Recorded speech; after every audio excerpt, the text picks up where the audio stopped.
The film Backrooms was brilliant and developed from a subreddit, so I'm going to read you a story I could have given more thought to. Hi, this is Half-Baked Tales, where I write and read one halfway thought-through short story every week. They're not always good, and that's the point. Last week, I polished up a narrative poem from the Half-Baked archives and welcomed you into a society of cats where a local tragedy is stoking the flames of paranoia. Go ahead and give Scape Cat a listen if you missed it. This week's story is full of fantasy, heroes, quests, and was inspired by a dream I had. We're following Agatha, a contented welcomer of traveling heroes who's confronted with an unwanted quest of her own. Let's see how she handles it. Here's Half-Baked Tale number 33, The Legacy's Keeper.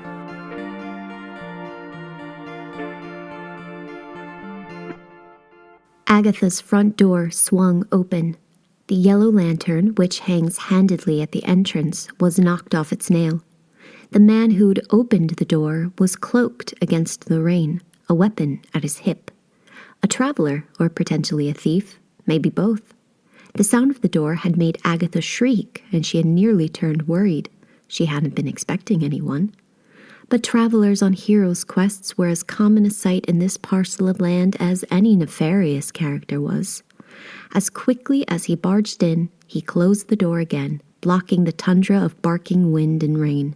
He wiped his boots on the doormat, righted the lantern to its place, and that was enough to convince Agatha he was not there to plunder. Gesturing for the traveler to recover by the fire, Agatha carefully folded the clothing she'd been mending and shuffled away to brew up a pot of tea, patting her chest to soothe her still elevated heart rate.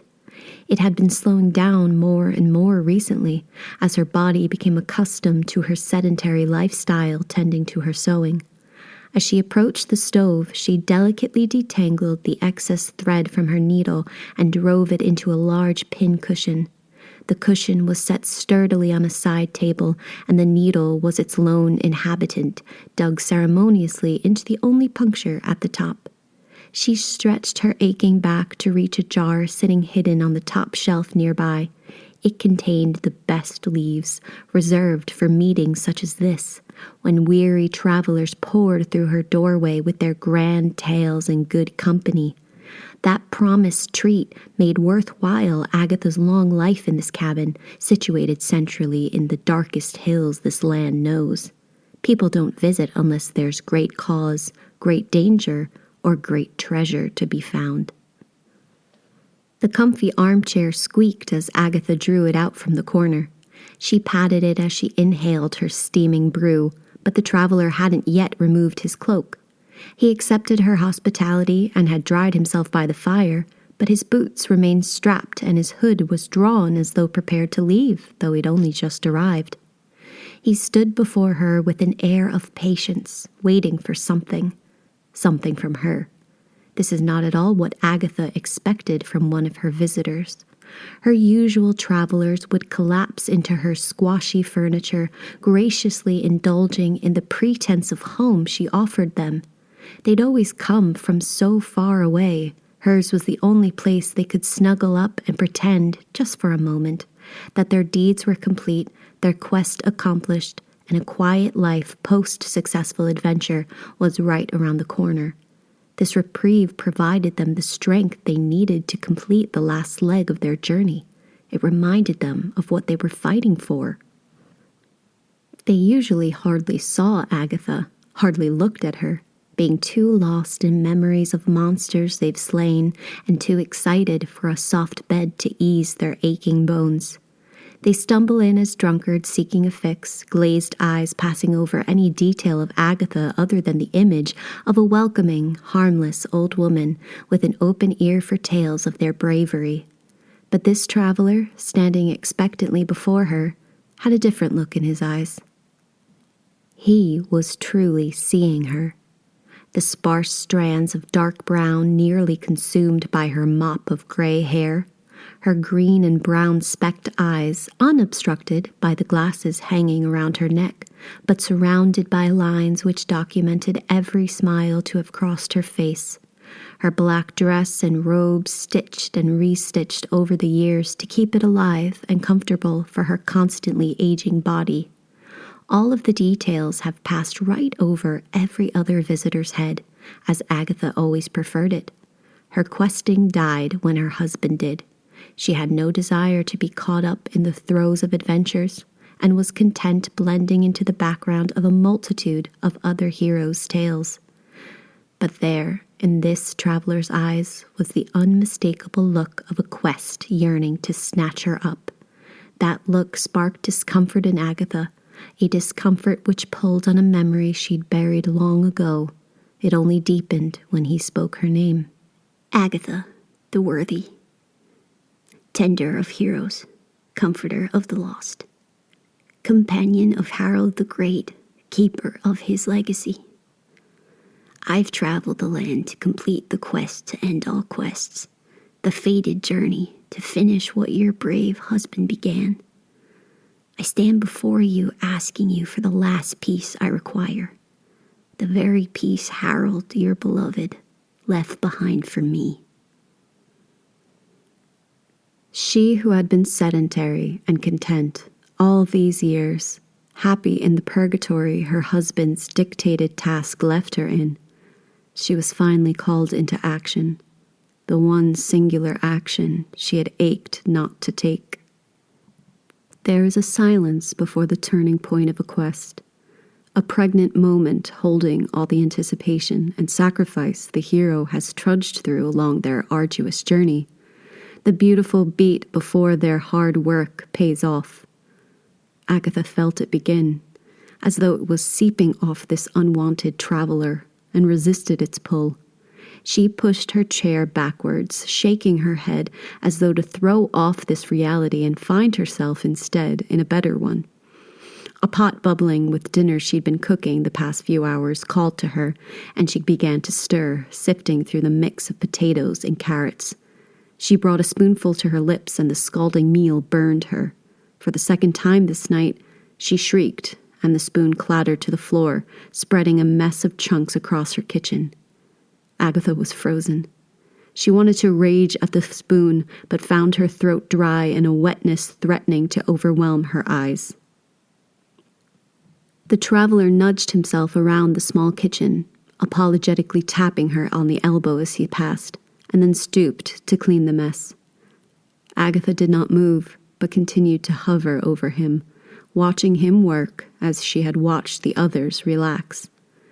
As he stood, he placed the spoon back where he'd seen Agatha take it. Then he pulled out a chair for her, taking the one next to it himself, and pushed towards her the still perfectly delicious cup of tea.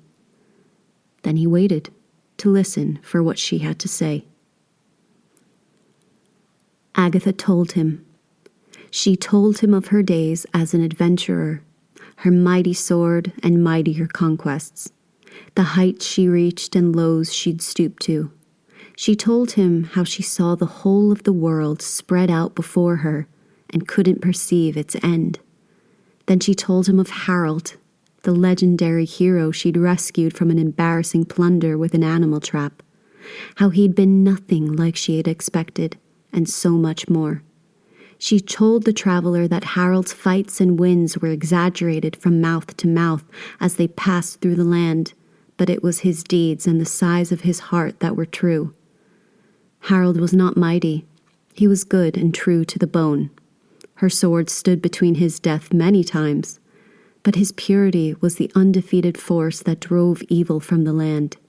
It was this purity that gave him grace enough to realize he wouldn't be able to finish his grand quest on his own, that a different hero in a time yet to come would need to take up his mantle. So he asked her to settle down with him, to wait, and she did. Their years together were unlike anything her adventurous spirit had ever thought she'd want. They filled her with a contentment, a happiness she treasures now more than anything. When it was time for Harold to move on from this world, he entrusted her with the one last task, to continue living alone as they had been, to be the beacon for wayward travelers, and to wait for the last and most important traveler to arrive, the one who would finally finish Harold's quest for goodness in the land. Agatha stood and walked to the table where her pincushion sat, the solitary needle seeming to glow in the firelight. She looked to the traveler and said, "Harold's death was befitting for a hero of his stature."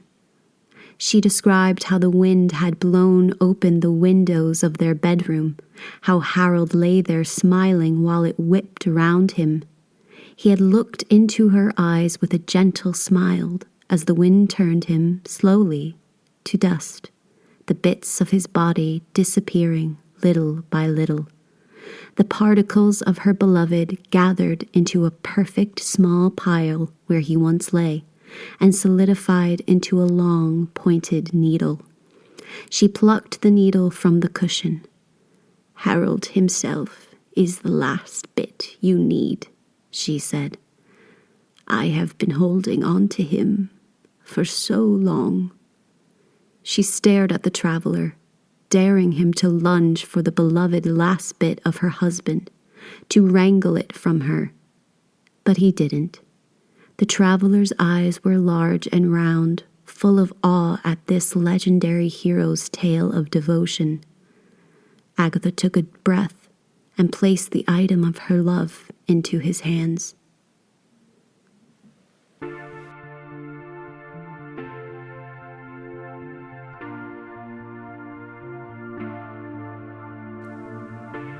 That was Half-Baked Tale number 33, The Legacy's Keeper, a short story sparked from a dream I had last week in which the bones of an old woman's husband had been turned into a needle and someone tried to take him away.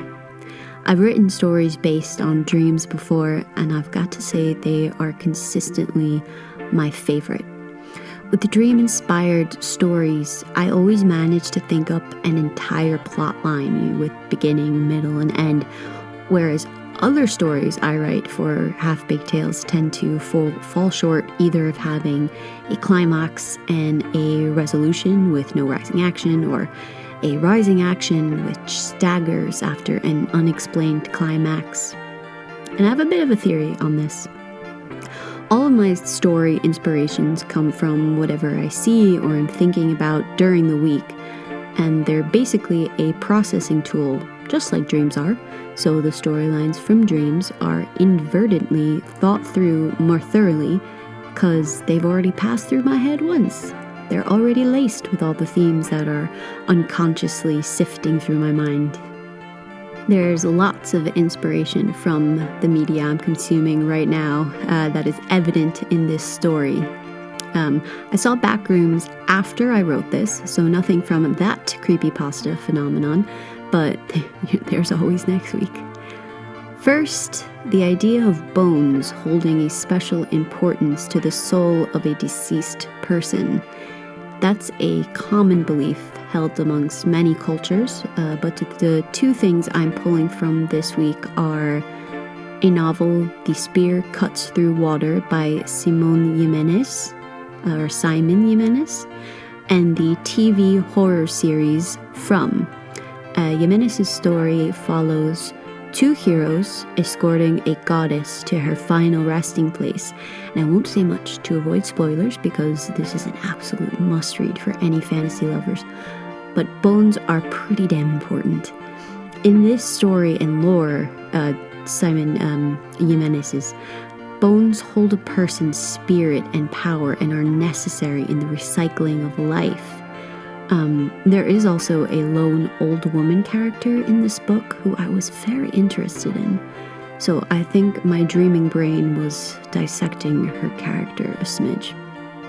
Now, in From, the psychological horror TV show currently on its 4th season, the writers there are pulling from an extensive list of mythologies and folklore, Norse, Iranian, Jewish, just to name a few, to create an entirely unique lore that will provide answers to the show's main questions. Without too many spoilers, though maybe just skip ahead if you want to be careful, a key element they are exploring is the impact of bones left unceremoniously buried. Again, many cultures share beliefs around this topic, many of which are cited in the show itself. They are exploring bones being the anchor that holds a spirit in a certain place. Both of these stories use the bones as a key in accomplishing a great quest. So I'm thinking that's where the idea of a loving husband's bones being transformed into a needle came from. I didn't explicitly say in the story that the needle was his bones or part of his bones or anything, because I don't fight with how the stories come out on paper. I just let them happen. Maybe if I did an edit, I would switch it up to make it like a piece of, like a shard of his bone came away and it ended up being like a perfect needle. I don't know. We'll see. If you are enjoying this podcast, whether it be the stories I write or the shite that I talk about them, please like, follow, subscribe, share, comment. Any form of engagement is extremely helpful. We're still in the early days of the podcast, and I'm still trying to connect with my target audience, so boosting engagement is really the best way I know how to get seen amongst the various algorithms. So let me know what you thought, if there's anything you want to hear more of. Thank you very much, and until next week.